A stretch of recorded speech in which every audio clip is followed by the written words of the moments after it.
Today I'm going to show you how to use the slab roller. This is the slab roller right here. You're going to first want to check and make sure that this is lined up with the black dot. So I'm going to adjust right up here, turning the arrow down, and the black dot should fill that little hole right there. This will give you a slab that's about 1/4 of an inch thick. You need to do that on both sides of the slab roller.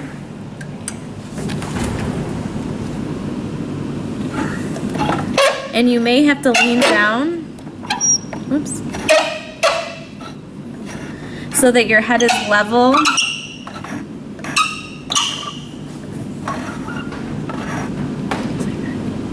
Okay.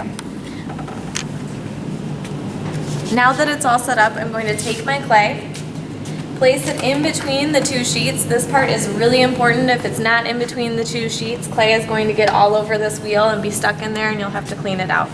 So in between the two sheets of canvas, make sure there's some extra slack on the canvas so that when your clay stretches, it's still on the canvas. You're going to place a tapered edge, so I'm going to press it down a little bit right here, right up against the edge of the wheel. Close the canvas.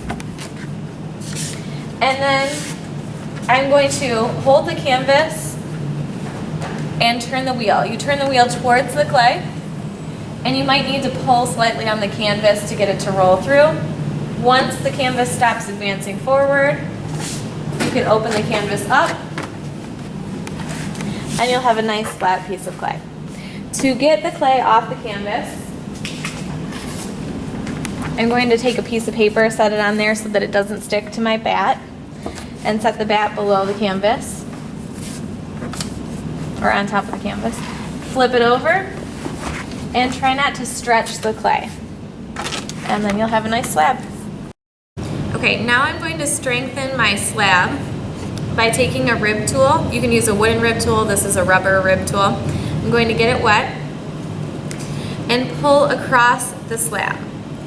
So just gently giving it a little bit of pressure.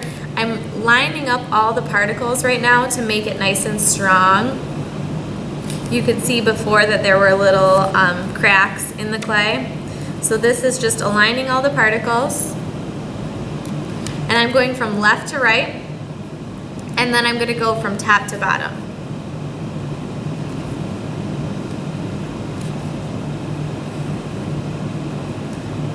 Okay.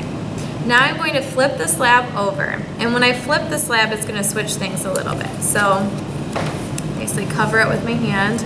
Give it some support. I'm flipping it from left to right. So that means when I align the particles on the other side, I'm going to have to go in the opposite direction.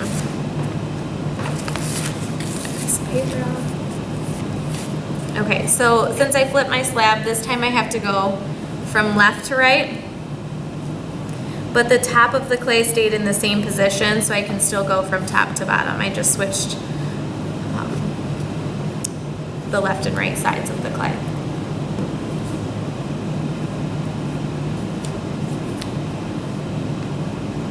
Okay, now my clay particles have been aligned and it's nice and strong. So you can see there's a difference in the clay. It doesn't have that cracking that the edge has, and then I can cut my slab down to the correct size.